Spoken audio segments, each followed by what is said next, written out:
I watched my sister Vanessa stand in Grandma Eleanor's dining room like a prosecutor making closing arguments.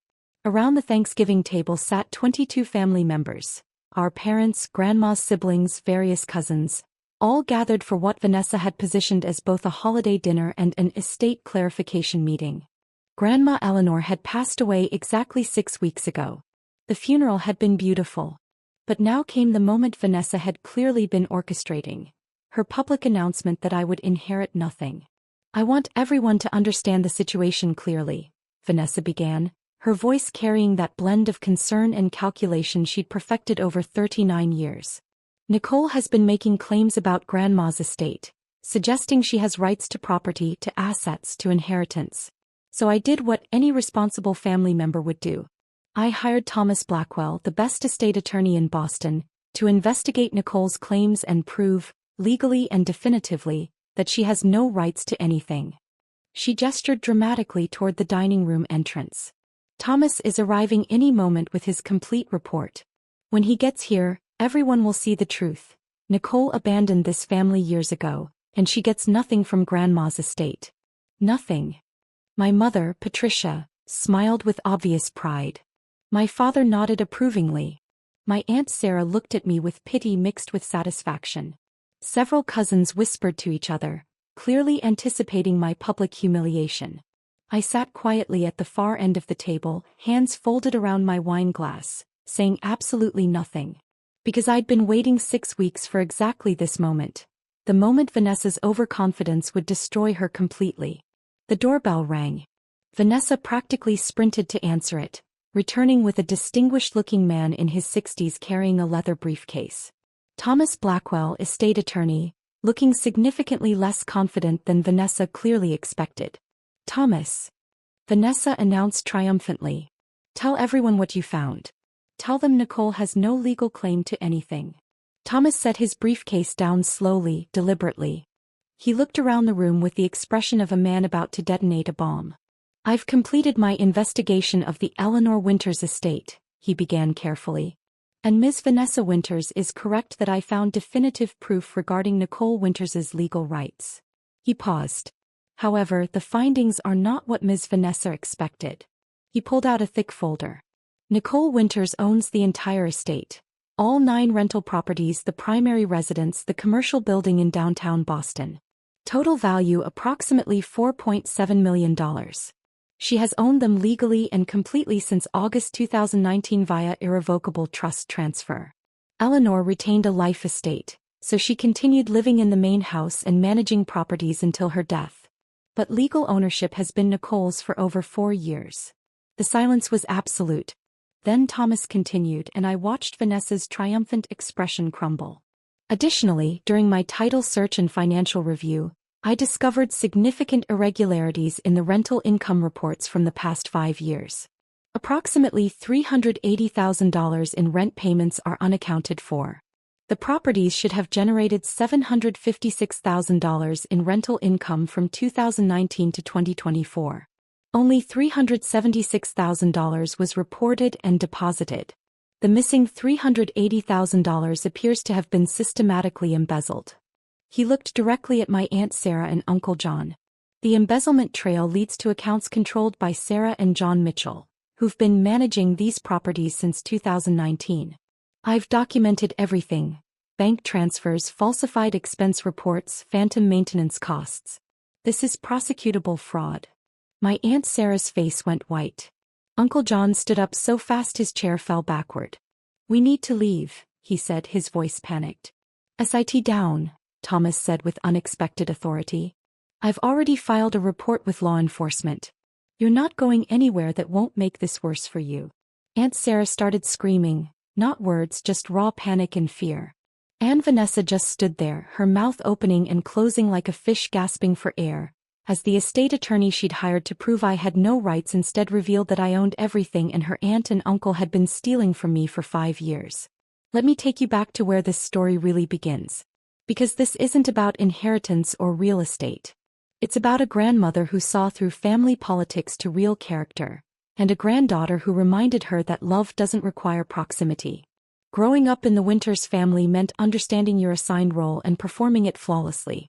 Vanessa was the perfect granddaughter. Stayed in Massachusetts after college, became a corporate attorney, married appropriately, produced grandchildren on schedule, lived 20 minutes from Grandma Eleanor, attended every family dinner, volunteered to handle family matters.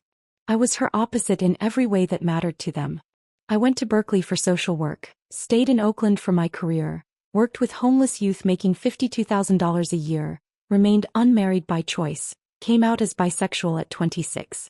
I visited Boston twice a year instead of weekly. In the family's narrative, I was the rebellious granddaughter who'd abandoned them for California liberalism. Nicole's always been selfish, my mother would tell her friends. Some people just don't value family the way they should. The truth was different. I'd moved to California to do work that mattered, helping homeless LGBTQ+ youth find housing, support, and hope. I'd chosen purpose over proximity, impact over approval, authenticity over performance. But in my family's eyes, especially Vanessa's, I was the disappointment who'd abandoned them. Especially Grandma Eleanor. What they didn't know was that Grandma and I video called every single Sunday morning. 3 to 4 hours without fail. We'd have coffee together across time zones. She'd tell me about her properties, her tenants, her concerns about family. I'd tell her about my clients, my struggles, my victories. "They think you abandoned me," Grandma said during one of our calls in early 2019. "Vanessa tells everyone you rarely call, barely visit, don't care about family. But you're the only one who actually talks to me about real things. Vanessa visits you 3 times a week." "Vanessa performs visits," she corrected. 20 minutes each time. She asks if I need anything, updates me on her children's activities, then leaves. "You're the only one who actually engages with me as a person, who asks about my thoughts, my memories, my life beyond being grandmother." She paused and I heard something heavy in her voice. "And there's something else. Something I've been documenting for 2 years. Something I need to tell you about Sarah and John."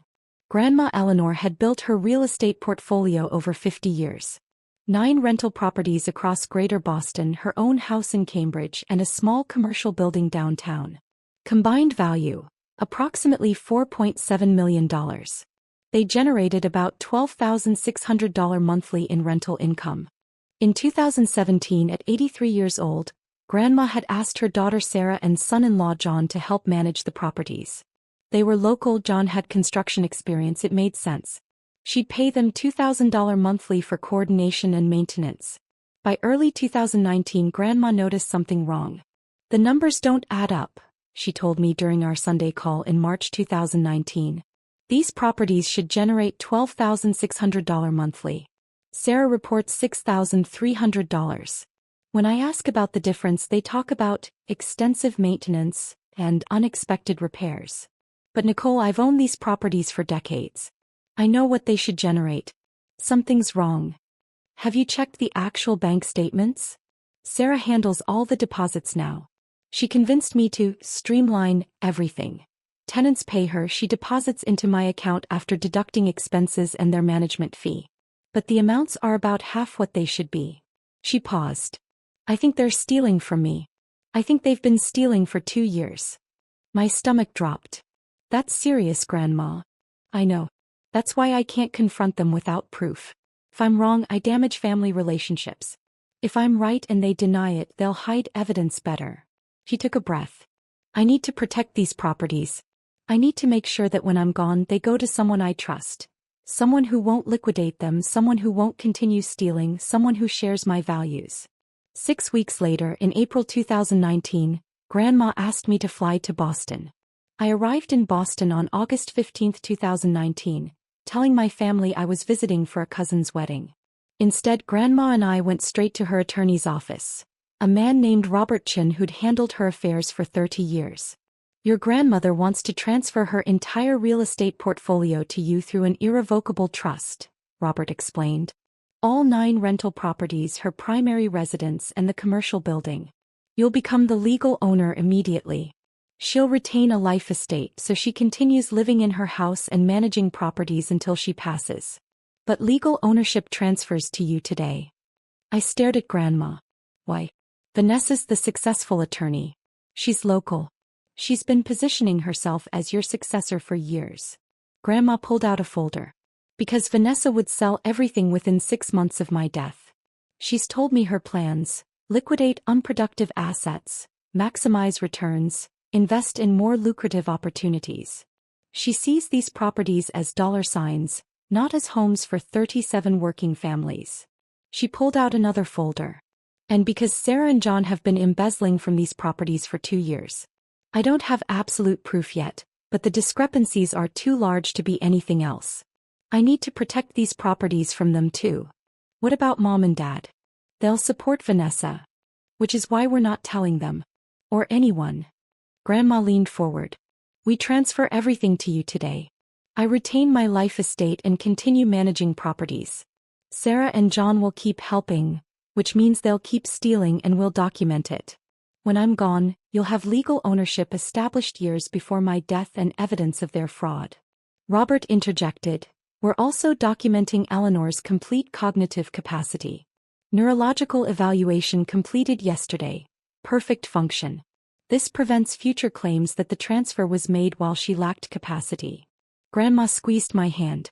Nicole, you're the only one who never asked me for anything. You're the only one doing work that actually matters. Helping homeless kids find hope and housing. You're the only one who calls me every week because you want, not because you feel obligated. You share my values. That's why you're inheriting everything. This is going to destroy family relationships. It's going to reveal family character, she corrected. When the truth comes out, watch how they react. Watch who demands what they think they're owed versus who asks what actually happened. Character shows up in crisis, Nicole. This transfer will create the crisis that reveals everyone's true nature. We signed everything on August 15, 2019. 10 properties transferred to me through irrevocable trust. Grandma retained her life estate. County records across 3 jurisdictions were updated. Everything was legal and documented. Grandma also made a video that day. My name is Eleanor Winters. Today is August 15, 2019. I'm transferring my entire real estate portfolio to my granddaughter Nicole Winters. I'm doing this of my own free will with complete mental capacity. I'm choosing Nicole because she's the only one who built a real relationship with me rather than positioning for inheritance. She calls every Sunday for hours. She asks about my life, my thoughts, my memories. She's chosen meaningful work over lucrative work. She shares my values about housing being a human right, not just a profit center. Vanessa will claim she deserves this because she visited more often. But proximity isn't relationship. 20-minute visits 3 times a week don't equal 3-hour conversations every Sunday. Nicole knows me. Vanessa knows the grandmother she thinks I should be. I also suspect Sarah and John are stealing from these properties. I'm documenting it. Nicole will have evidence to recover what was stolen or prosecute if necessary. If you're watching this, I'm gone and the truth is coming out. Honor my choice. Nicole earned this through character, not through performance. And we told no one. From August 2019 to October 2024, I was secretly the owner of a $4.7 million real estate portfolio. Grandma continued managing properties. I continued working in Oakland with homeless youth.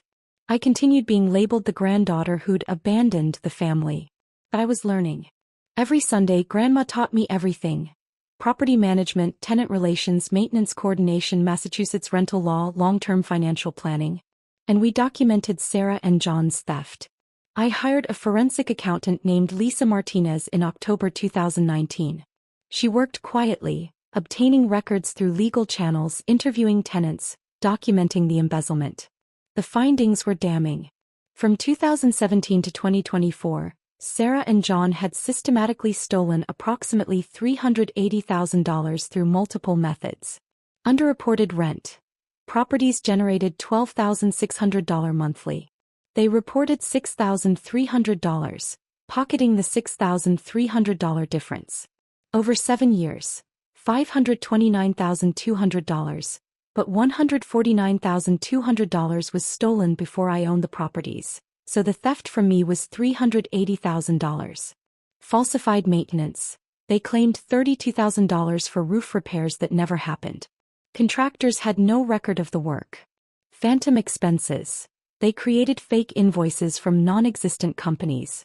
Security deposit theft. They collected deposits but never reported them. Lisa documented everything. Bank statements showing deposits into Sarah and John's accounts, contractor testimony about invoices for work never performed, tenant statements about unreturned deposits. This is felony embezzlement, Lisa told me in 2020. Multiple counts. They could face serious prison time. Not yet, I said. Grandma wants them to have no defense when the truth comes out. Keep documenting. Meanwhile, Vanessa positioned herself as Grandma's successor. She talked constantly about when I inherit and my plans for the portfolio. She made sure everyone knew she was the devoted granddaughter while I was the absent one. What none of them knew was that every Sunday Grandma and I talked for hours. That I'd owned everything for years. That Sarah and John's theft was being meticulously documented. In September 2024, Grandma was diagnosed with advanced congestive heart failure. Prognosis: months. It's almost time, she told me during one of our last clear conversations. Make sure Robert has everything. The trust documents, the video, Lisa's forensic report. When I'm gone, Vanessa will make her move. She'll try to prove you have no rights. Let her. Let her hire an attorney to investigate. They'll find the trust transfer and Sarah and John's embezzlement. The truth will come out perfectly. Grandma passed peacefully on October 1, 2024. I flew to Boston for the funeral, where Vanessa performed grief beautifully while I stood quietly in the back remembering every Sunday morning for 5 years. After the funeral, Vanessa cornered me. Just so you know, Nicole, you're getting nothing. You abandoned Grandma years ago. I'm handling the estate and you have no legal claim to anything. I understand, I said calmly. Good. I'm glad we're clear. She smiled. In fact, to make absolutely sure there's no confusion, I'm hiring an estate attorney to investigate and prove you have no rights. That way, when you're excluded from everything, you'll know it was done properly and legally. That's very thorough of you, I said. I'm just protecting the family, she said with fake sympathy. Making sure everything's handled correctly. What she didn't know was that she was about to pay an expensive attorney to discover that I owned everything and that her aunt and uncle had been stealing from me for 5 years. I could have told her right then. But Grandma's words echoed. Character shows up in crisis. Let the crisis reveal everyone's true nature. So I said nothing. And I waited. 6 weeks after Grandma's death, Vanessa hosted Thanksgiving at Grandma's house. My house, though she didn't know it yet. She'd invited the entire family and announced it would double as an estate clarification meeting. I flew in from Oakland, staying at a hotel rather than staying with family. I knew what was coming. Thanksgiving dinner was tense. Vanessa kept giving me pitying looks. My mother made comments about some people not appreciating family. My father asked pointed questions about my unstable lifestyle in California. Then after dessert, Vanessa stood and made her announcement. I hired the best estate lawyer to prove you have no legal claim. You're getting nothing. Mom smiled proudly. Several relatives nodded approvingly. They were all witnessing what they thought would be my public humiliation. I just smiled and sipped my wine. Thomas Blackwell arrived exactly on schedule. Vanessa introduced him triumphantly, expecting validation. Instead, she got the truth. Your sister owns the entire $4.7 million estate via 2019 trust transfer, Thomas announced, pulling out documented proof. The room went silent as comprehension dawned slowly. Then came the second bomb. But I found $380,000 in missing rent payments. He detailed Sarah and John's embezzlement. The underreported rent, the falsified expenses, the phantom costs. He explained that he'd already filed reports with law enforcement because as an officer of the court, he was obligated to report felony fraud. That's when Aunt Sarah started screaming. Pure panic. Uncle John tried to run, literally heading for the door before Thomas blocked him. Running makes it worse, Thomas said firmly. Sit down.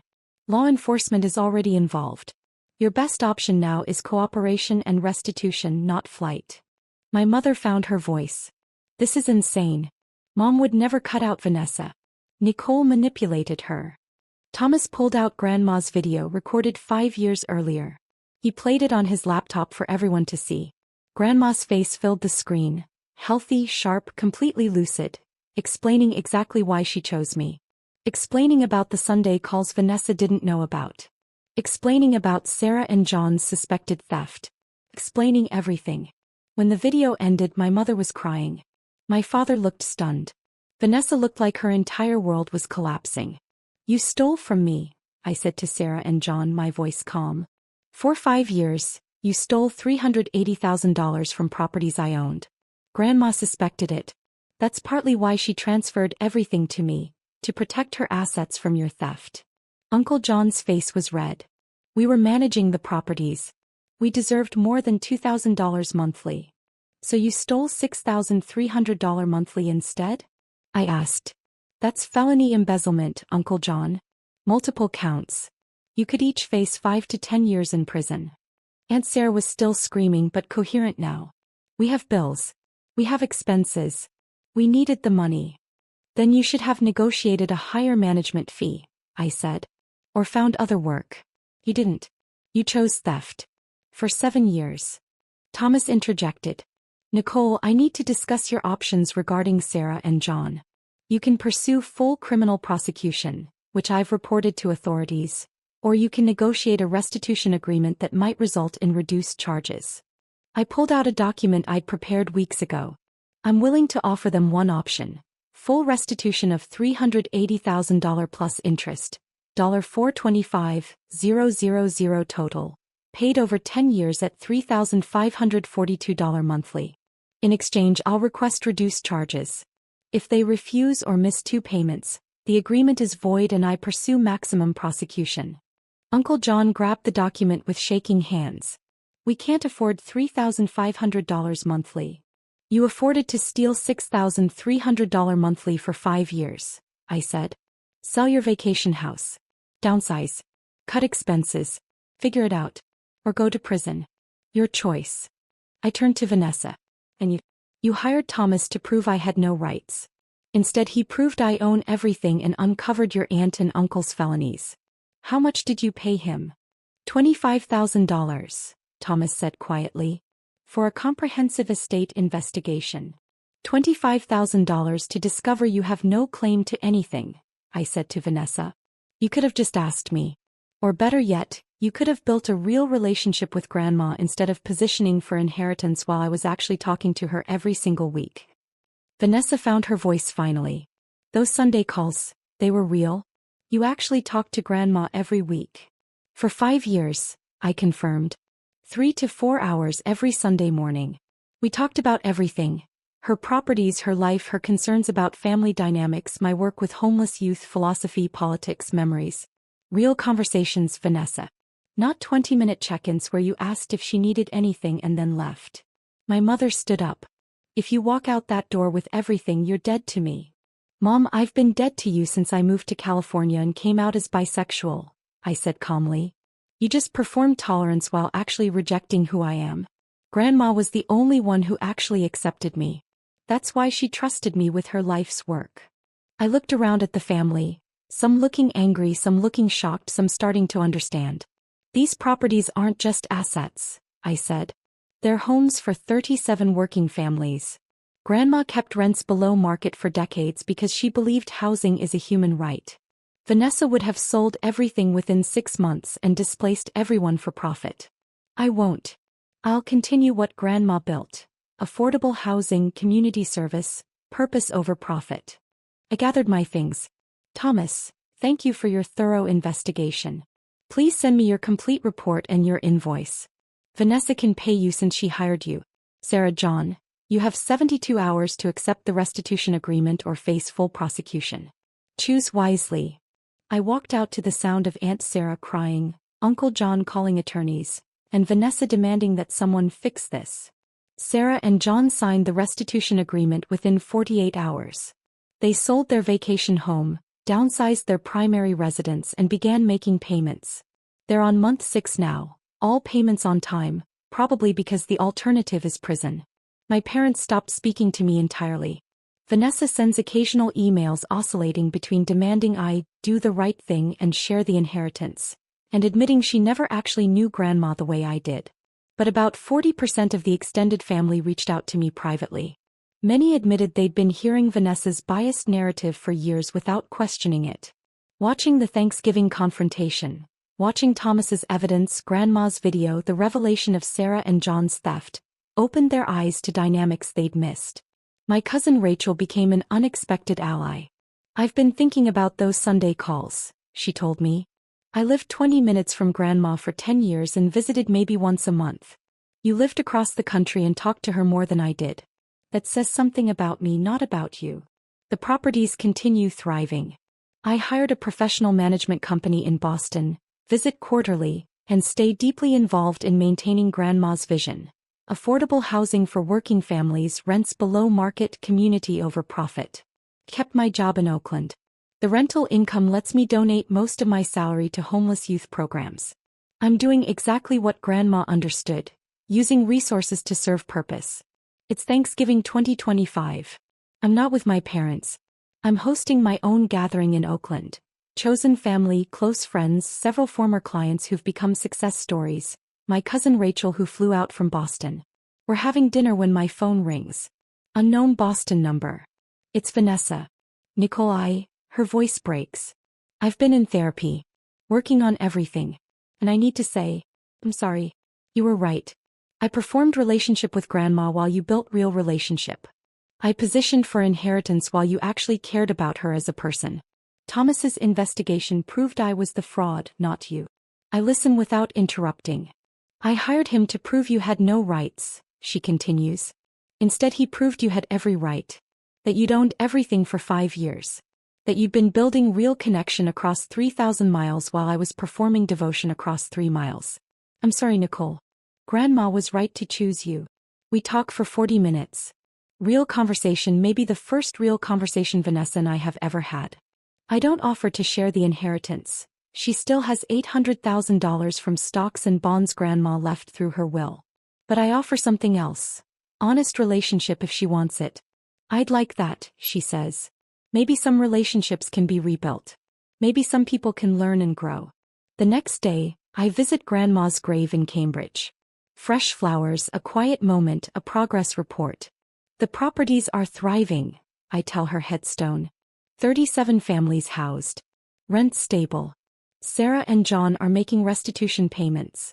Vanessa's in therapy and maybe slowly understanding. Your plan worked perfectly, Grandma. You protected your legacy, revealed everyone's true character, and made sure your life's work continues serving people rather than profit. Thank you for seeing me. Thank you for trusting me. The Massachusetts autumn air is crisp and clear. Grandma Eleanor saw something in me my family couldn't. That real relationship is built through consistent, meaningful connection, not physical proximity. That authenticity matters more than performance. That purpose matters more than profit. Vanessa hired an attorney to prove I had no rights. Instead, he proved I had every right, legal, moral, and earned through 5 years of Sunday morning conversations nobody knew about. Grandma knew what she was doing.